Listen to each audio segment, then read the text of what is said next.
Olá pessoal, tudo bem? Bom, hoje eu estou trazendo um vídeo aqui para vocês no canal, que é um vídeo do professor Molion, numa palestra que ele fez, que está sendo dividido em duas partes, tá certo? E é uma palestra muito legal, espero que vocês curtam.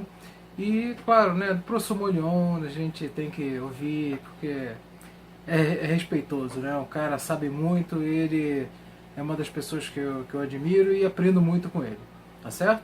Bom, então, se você, claro, né, não for inscrito, inscreve-se no canal, aperte a sinetinha para receber as notificações e depois, né, deixe seu like e seu comentário, ok? Até a próxima, muito obrigado!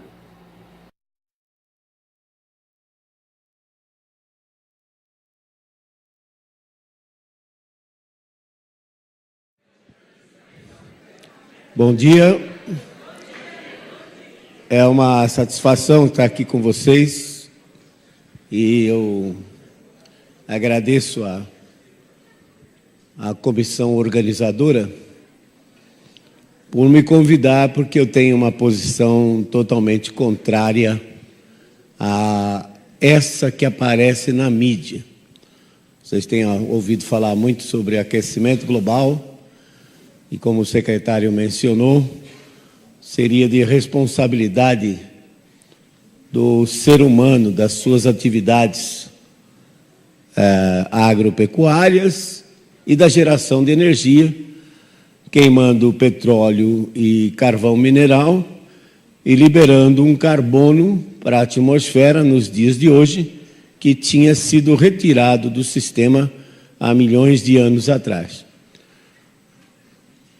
Eu vou mostrar para vocês que tudo que está aí é mentira. Que o aquecimento que ocorreu entre 1976 e 1998, e parou aí, foi natural. E que o homem não tem a capacidade de interferir no clima global. Na segunda parte, nós vamos mostrar que todo esse terrorismo, degelo de calota polar, aumento de nível do mar, aumento de catástrofes, na realidade sempre existiram e não é privilégio nosso agora, mas vocês vão ver dados passados que mostram que esses degelos e catástrofes ou chuvas intensas ou secas sempre ocorreram. E, finalmente, vou colocar rapidamente para vocês as perspectivas para os próximos 20 anos, até o ano 2030, 2032, e vou tentar convencer o secretário de que a garoa era natural e que São Paulo volta a ser de novo a terra da garoa, a partir de agora, desse resfriamento que está ocorrendo. Então, na realidade, vocês vão ver que não está ocorrendo mais um aquecimento e que agora reverteu, e esses próximos 20 anos nós vamos ter um resfriamento global. Tudo que está sendo utilizado aqui vai ser dados observados e não modelos. Muito bem.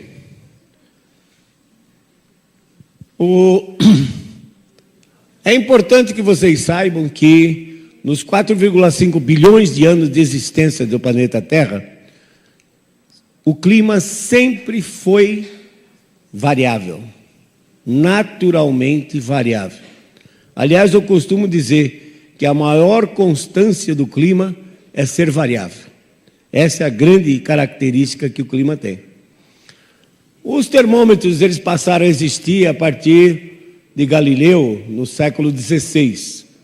Então, para tentar reconstituir o clima passado, para entender melhor o que vai acontecer no futuro, os climatologistas lançam mão de testemunhos. Pode ser anéis de crescimento de árvores, sedimento de fundo de lago, por exemplo, e atualmente o mais badalado, vamos dizer assim, são os cilindros de gelo das estações do Ártico e da Antártica. Você vai para uma região que tem uma capa de gelo espessa, por exemplo, no caso da estação de Vostok, a espessura do gelo, 3.600 metros de espessura. Pega uma broca oca, vai perfurando, vai retirando os cilindros, até chegar no fundo dessa camada. Vocês percebem, então, que no gelo ficam aprisionadas bolhas de ar quando o gelo se formou há centenas, milhares de anos atrás. Então, retiram-se essas bolhas, faz a análise química daquele ar para saber quanto CO2 tinha, quanto metano tinha, etc, etc. Com isso, nesse caso de Vostok, conseguiram reconstituir o clima de 420 mil anos atrás. Mas notem, isso é qualitativo, embora alguns pesquisadores cheguem a se entusiasmar e calcular a variação da temperatura no 10º de grau. Não faz sentido isso. Mas qualitativamente, vocês veem nessa figura, os últimos 420 mil anos, com os dados de Vostok na Antártica. Aqui no eixo à direita tem a variação da temperatura, o 0 é a média da temperatura atual, e o traço em preto é a variação da temperatura do passado até o presente. O traço em azul em cima é a variação da concentração de CO2 entre, nesse caso, 200 e 200 partes por milhão, mas quero alertá-los que na semana passada já passou de 400 partes por milhão, que em princípio então não teria chegado a essas concentrações no passado. Nós vemos várias coisas aqui, por exemplo, entre um pico de temperatura de 130 mil anos atrás contra um mínimo de temperatura, nesse retângulo, nós temos uma era glacial. As eras glaciais são resultantes da modificação dos parâmetros orbitais da Terra, os parâmetros astronômicos. No último milhão, cada era glacial dura da ordem de 100 mil anos. No último milhão de anos, nós temos registros geológicos que mostram que a Terra passou por 9 glaciações. Ora, 9 glaciações, em média, cada uma 100 mil anos, 9 vezes 100 mil dá 900 mil, que em 1 milhão significa que 90% do tempo esse planeta é mais frio do que agora. E, intercalando as eras glaciais, nós temos períodos mais quentes. Como esse é o interglacial que nós estamos vivendo, e temos interglaciais há 130 mil anos atrás, 240 mil anos atrás, 320 mil anos atrás. Então foram períodos mais quentes. E notem que esses interglaciais passados, de acordo com esse estudo publicado na revista Nature, em 2009, suas temperaturas estiveram de 6 a 10 graus superiores às atuais. Qual era o CO2 que o homem colocava na atmosfera há 130 mil, 240 mil, 340 mil anos atrás? Certamente, no máximo, um churrasquinho que ele estivesse fazendo de uma caça. Tá? Mas não a ponto de elevar a temperatura 6 a 10 graus superiores ao interglacial atual que nós estamos vivendo. Outra coisa muito interessante que vocês percebem nessa figura, notem, aparentemente a curva azul, que é a concentração de CO2, ela segue de perto a curva preta, que é a temperatura. Só que se você fizer uma correlação estatística, você vai perceber que a temperatura sobe antes do CO2, e não o contrário. Não é o CO2 que sobe, que aquece o globo terrestre, e a temperatura sobe depois. Não. Na correlação estatística dessa série, mostra claramente que a temperatura sobe entre 800 e 1000 anos antes do CO2, e o CO2 segue a temperatura. Outra coisa importante, uma vez que chegou no máximo, no último interglacial, há 130 mil anos atrás, o CO2 logo depois chegou ao máximo também. Aí a temperatura começou a decrescer até atingir um mínimo da era glacial há 15 mil anos atrás, e o CO2 também decresceu. Para onde foi esse CO2? Se ele já estava num pico, por que ele não continuou no pico? Por que nas outras eras glaciais a gente também vê esse decréscimo? Para onde foi o CO2? Fugiu para o espaço? Foi absorvido pela vegetação? Não pode, porque na era glacial a vegetação diminui. O CO2 foi para os oceanos. Os oceanos absorveram esse CO2 à medida que a sua temperatura decresceu.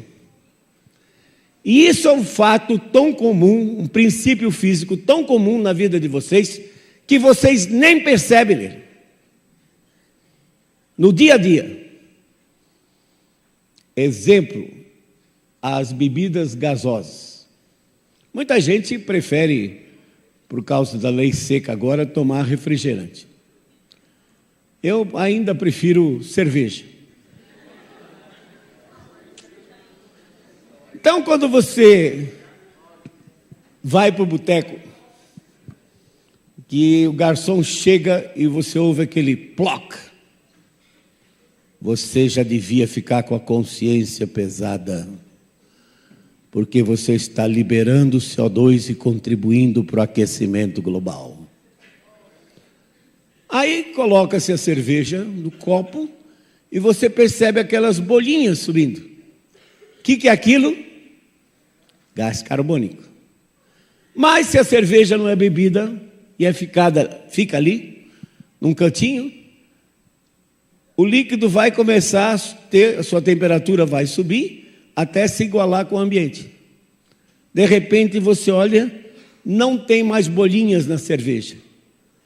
A cerveja ficou choca. O que foi que aconteceu? O líquido, ao se aquecer, expulsou o gás que estava em solução. Ou seja, a solubilidade de um gás num líquido é inversamente proporcional a essa temperatura. Quanto mais quente tiver, menos gás ele retém. Quanto mais frio ele tiver, mais gás ele retém. Então transfiram o princípio da cerveja choca para 71% de oceanos que cobrem a superfície terrestre. Quando numa era glacial os oceanos se esfriam, eles retiram o gás carbônico da atmosfera. Fica mais gás carbônico em solução no oceano. Quando termina uma era glacial, e que repentinamente em termos de geológicos, né? Pode levar 5.000 anos, a temperatura sobe, aí logo depois o CO2 sobe também. Porque os oceanos se aquecendo liberam aquele CO2 que eles tinham absorvido. Então o grande controlador do CO2 na atmosfera não é o homem. São os oceanos, como nós vamos ver os números daqui a pouco. Nos últimos 10.000 anos, 10.000 anos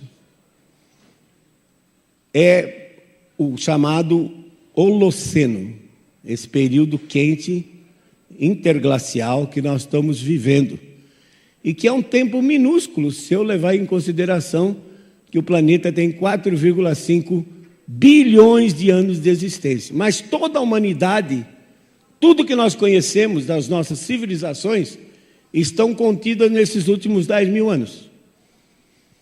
Assírios, babilônios, amoritas, egípcios, gregos, romanos, até a chegada nossa dos tempos atuais. Cilindros de gelo também, agora da Groenlândia. Notem, temos pelo menos 4 períodos que tiveram predominantemente quentes, como o ótimo do Holoceno, há 8.000, 7.000 anos atrás, o Minuano quente, há cerca de 3.500 anos atrás.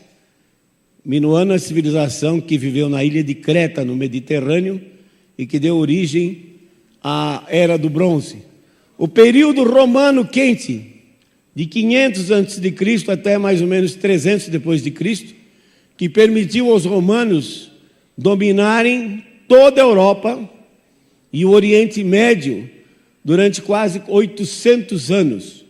Estava quente, chovia, a agricultura era farta e os povos que eram dominados nem queriam brigar porque estava todo mundo de barriga cheia. Então não precisava brigar. O período medieval quente, entre 900 depois de Cristo e 1250, deu origem ao Renascimento. Todas as grandes catedrais europeias começaram a ser construídas nesse período. Notre Dame de Paris é de 1100 depois de Cristo. Por quê? Novamente, a agricultura era farta, tinha muito dinheiro, aí sobrava dinheiro até para louvar a Deus, construindo as grandes catedrais. Depois passou-se por um período frio, que foi chamado de Pequena Era Glacial.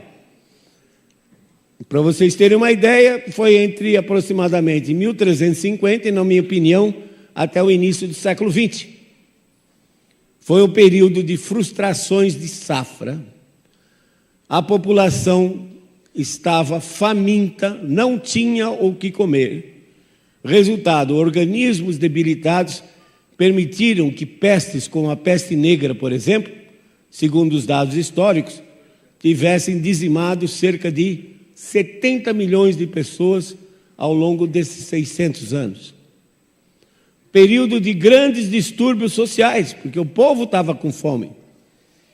E revoluções ocorreram nesse período.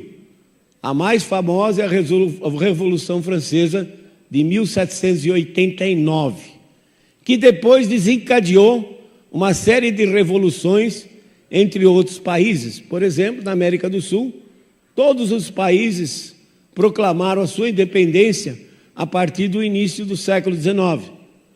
Colômbia, Venezuela, Chile e o próprio Brasil, em 1822, proclamou a sua independência em decorrência desse período mais frio que causou grandes distúrbios sociais na Europa. E vejam que a temperatura ainda não recuperou os valores altos que tinha antes.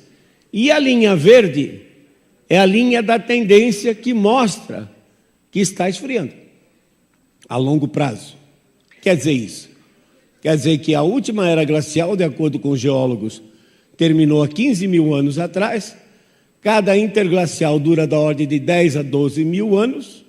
Portanto, é possível que a gente já esteja entrando numa nova era glacial, mas não é para ninguém perder o sono, porque vai chegar a 8, 10 graus abaixo do que está hoje, só daqui uns 100 mil anos.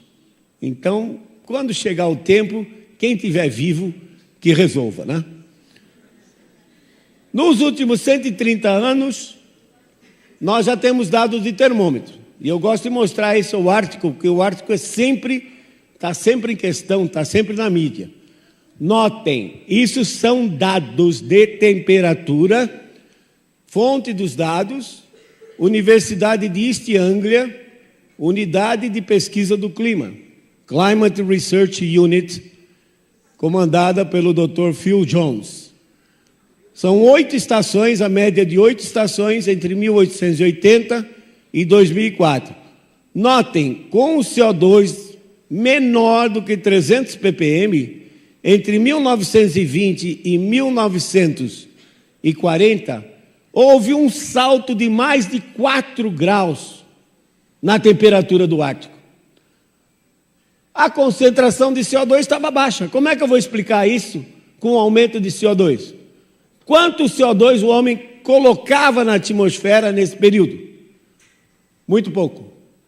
Dados que nós temos de 1945, no término da guerra, Segunda Guerra Mundial, é que o homem colocava menos de 10% do carbono que coloca hoje na atmosfera.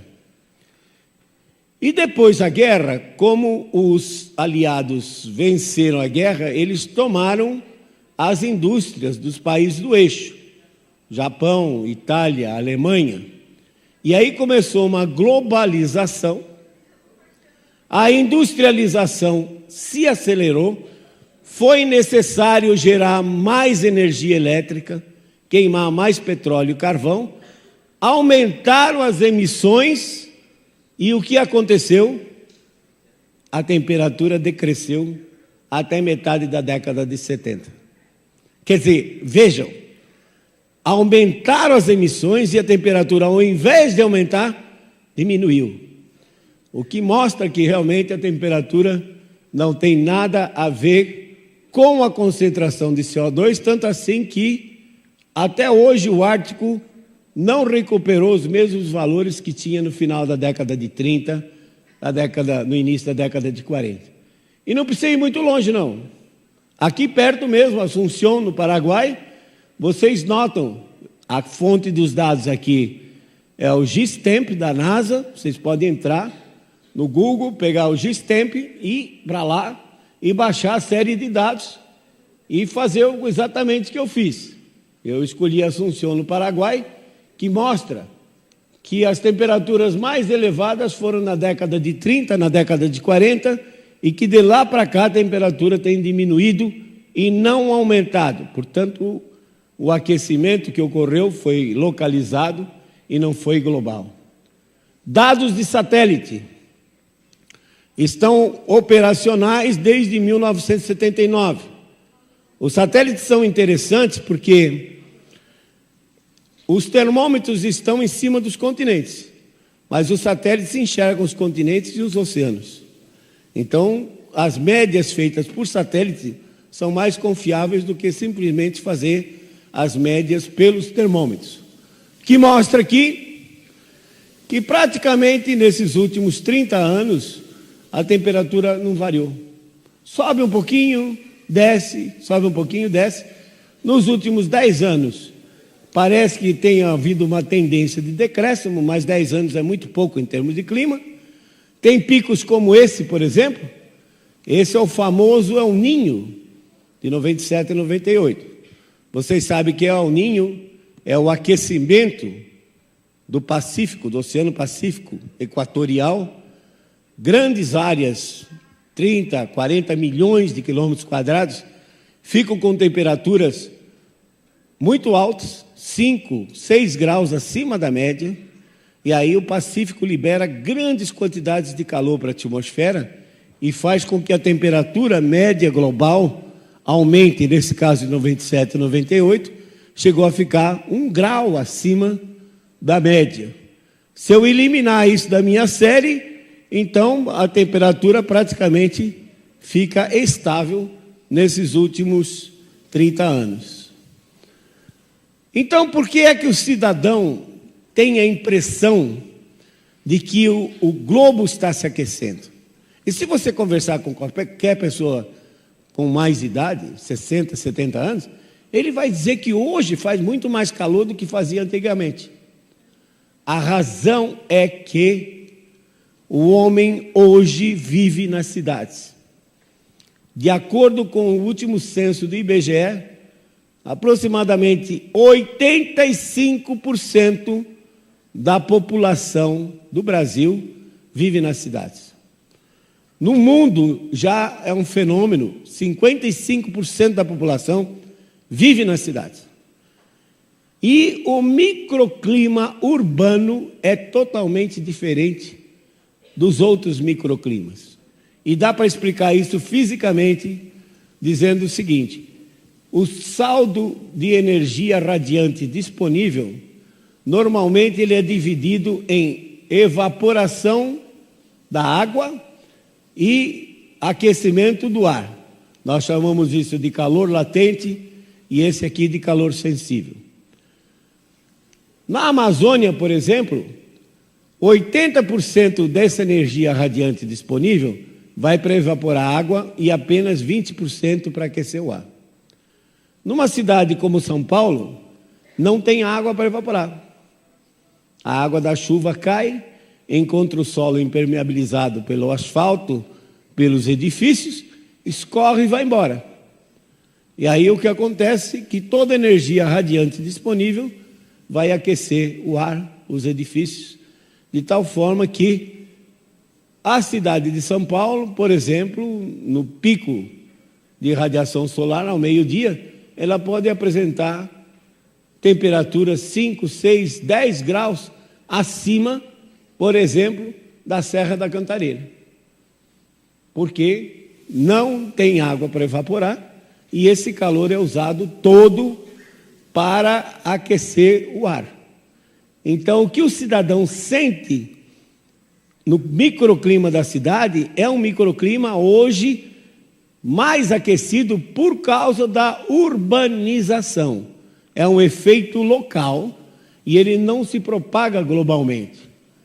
Vejam, por exemplo, um estudo feito em Nova Delhi, na Índia, publicado no ano passado, mostra que as temperaturas mínimas noturnas, elas aumentam à medida que eles iam para bairros com maior densidade populacional.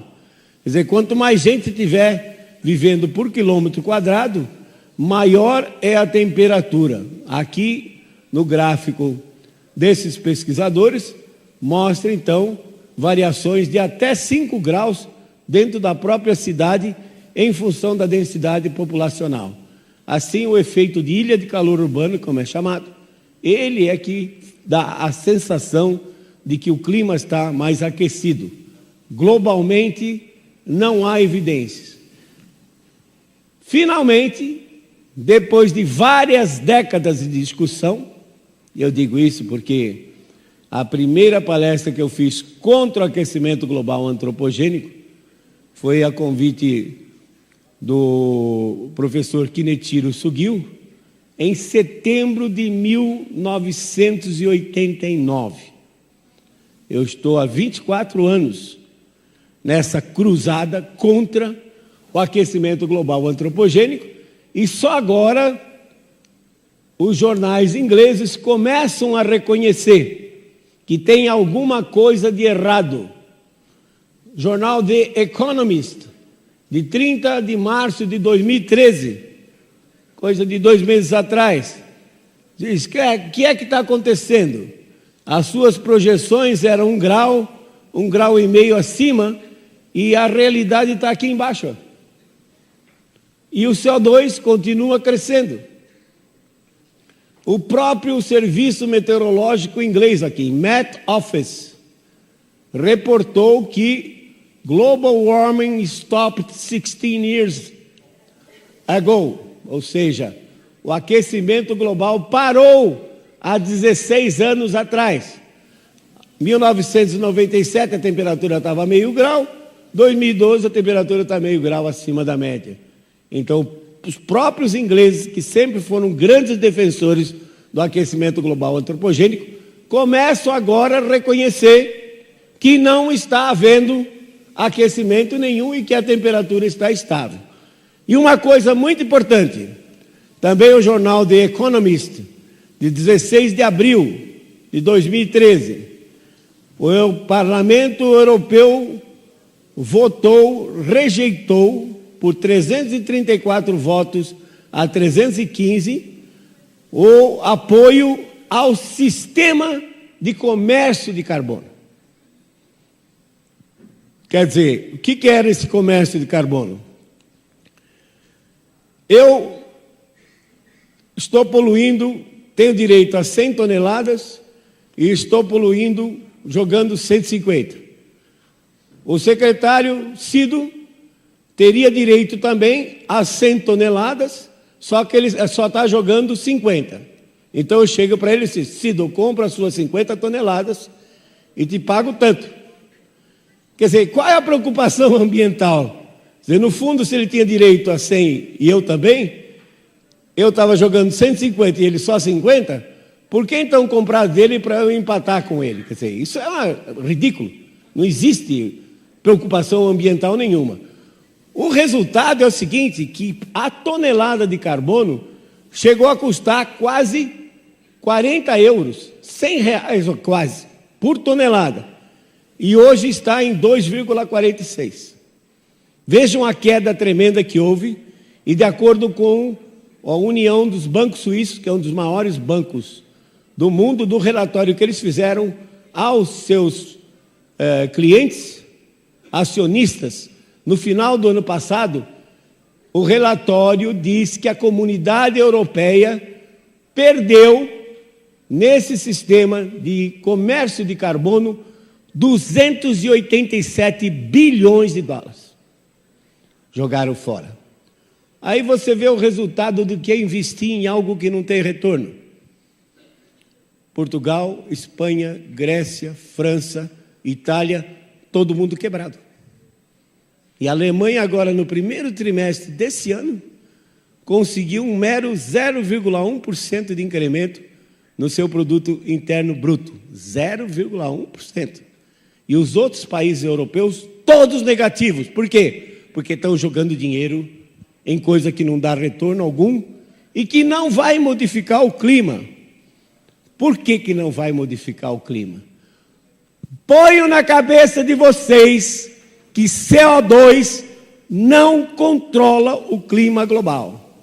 Está aí a temperatura, esse traço lilás, se mantendo estável nos últimos 16 anos, e o CO2 já aumentou 8% nesse período, como eu disse, já bateu a marca dos 400 ppm, e a temperatura continua estável. Sabe por quê? Porque o CO2 que o homem coloca, ele é ínfimo, muito pequenininho, comparado com os fluxos naturais dos oceanos, solos, da vegetação. Saem 200 bilhões de toneladas de carbono por ano. Qual é a incerteza? Qual é o erro que nós temos disso? 40%, 20%, 40 bilhões de toneladas para cima, 40 bilhões de toneladas para baixo. Quanto é que o homem coloca? 7 bilhões. Quer dizer, o homem coloca 3% do que a natureza coloca, e ainda assim o nosso erro é 20%. Então não tem como você medir o efeito desses 3% se a sua incerteza é 20% para cima, 20% para baixo. Não há como. Você aprende em cálculo numérico que, se você não conhece se esse segundo número aqui, segunda casa, é um 4 ou é um 6, quer dizer, aqui eu não sei se é 160, não sei se é 240 bilhões, para que eu vou discutir a primeira? Se a minha incerteza está na segunda. Então não faz absolutamente sentido nenhum se discutir essas coisas. Outro gás. Segundo o painel intergovernamental de mudanças climáticas, o IPCC, o metano é 21 vezes mais poderoso em absorver radiação infravermelha. O metano, ele é resultante da decomposição ou da fermentação anaeróbia da matéria orgânica. Por exemplo, arrozais plantados alagados, você colhe o grão, deixa a planta apodrecendo, a planta elimina, gera metano. Ruminantes, até aqueles bichinhos fofinhos, bonitinhos, branquinhos, que a gente costuma contar quando está com insônia. Carneirinhos. São terríveis esses bichos. Pensa, ele come capim e fica virando de um estômago para o outro. E depois libera metano pela frente e por trás. E ajudam a aumentar a temperatura do globo. Vocês dão risada, mas a Nova Zelândia, que é um dos maiores criadores de carneiro do mundo, queria impor uma taxa aos criadores de carneiro, porque o pum dos carneiros estava contribuindo para o aquecimento global. Felizmente não conseguiram, mas dá para vocês terem uma ideia do que são políticas públicas que podem advir de hipóteses como essa que não tem fundamento científico algum. O metano, ele está estável. A NOAA, que é a Agência Americana para Oceanos e Atmosfera, vocês conhecem muito bem a NASA, que é para espaço e aeronáutica. A NOAA é para oceanos e atmosfera.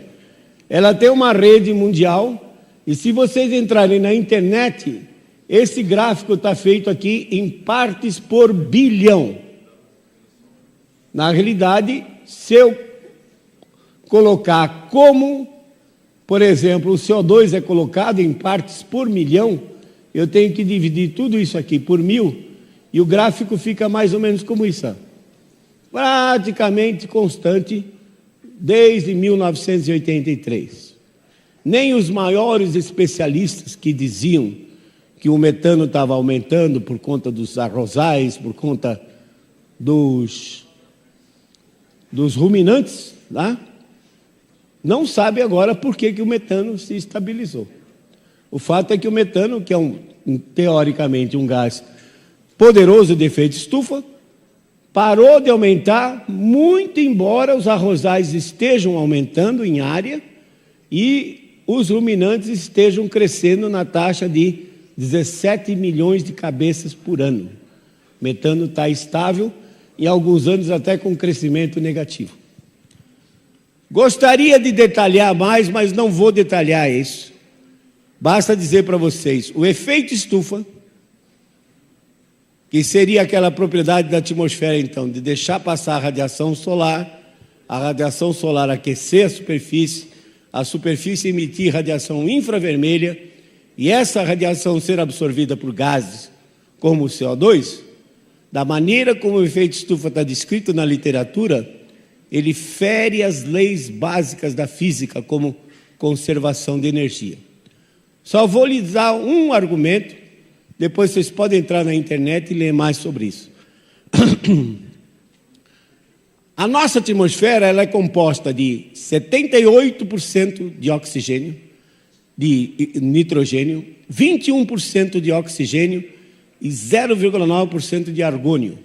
Esses três gases já formam 99,9% da nossa atmosfera. O CO2 entra com 0,04%. Se vocês lembrarem do que vocês aprenderam no jardim da infância, número de Avogadro, qual um mol de um gás ocupa 22,4 litros nas condições normais de temperatura e pressão, fizerem as contas, você chega à conclusão que para cada molécula de CO2 tem pelo menos 2.600 moléculas de nitrogênio, oxigênio e argônio. Quando o CO2 absorve a radiação infravermelha, a molécula entra em ressonância, ela vibra e roda. Só que vibrar e rodar são movimentos mecânicos, gera energia cinética. Quando ela se movimenta, ela se choca com as outras que estão em volta dela e ela transfere essa energia cinética na forma de calor, mas é uma moléculazinha só, no meio de 2.600. Se ela transfere o calor por colisão, ela não pode reemitir. Portanto, essa teoria do efeito estufa, que é o pilar de toda a teoria do aquecimento global antropogênico, precisa ser revista, porque, embora ela esteja aí há quase 200 anos, na realidade não existe comprovação científica da existência do efeito estufa.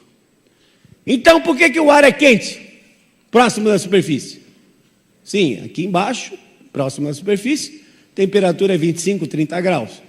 Na altura que voa um jato comercial, 10, 12 quilômetros de altitude, a temperatura é 45, 50 graus abaixo de zero. Quer dizer, a diferença de temperatura entre a superfície e o nível que voa um jato é da ordem de 70, 80 graus. Por que a temperatura é alta próximo da superfície? Aqui o princípio do balão de São João. Em dados empíricos mostram que um balão não sobe com a tocha apagada. Já ouviram algum balão subir com tocha apagada? Por quê? Arquimedes, há 350 anos antes de Cristo, teria a solução. O balão tem peso e o ar que ele desloca, ou seja, o empuxo, é pequeno quando está apagado. Ou seja, o peso é maior do que o empuxo, o balão fica no chão. No momento que eu aqueço o balão, o empuxo fica maior do que o peso, o balão adquire flutuabilidade e sobe. Então, o princípio físico mais importante para aquecer o ar próximo da superfície é a condução de calor. É o ar em contato com a superfície. Vocês veem isso, por exemplo, num carro que está com os vidros fechados no estacionamento debaixo do sol. Se vocês colocarem um termômetro lá dentro, a temperatura pode chegar a 55 graus. Mas no momento que você baixa o vidro, aquele ar escapa e vai embora. Ar tem peso. 1 metro cúbico de ar pesa 1.200 gramas. Até conseguir flutuabilidade, ele vai se aquecendo e fica próximo da superfície. Depois que ele é aquecido, a densidade dele diminui, e aí ele adquire flutuabilidade, sobe e é reposto por ar mais frio, semelhante ao que acontece com o carro quando a gente abre as janelas. Portanto, o efeito mais importante não é o radiativo, de o CO2 absorver e emitir radiação, mas sim a condução de calor do ar em contato com a superfície. Portanto,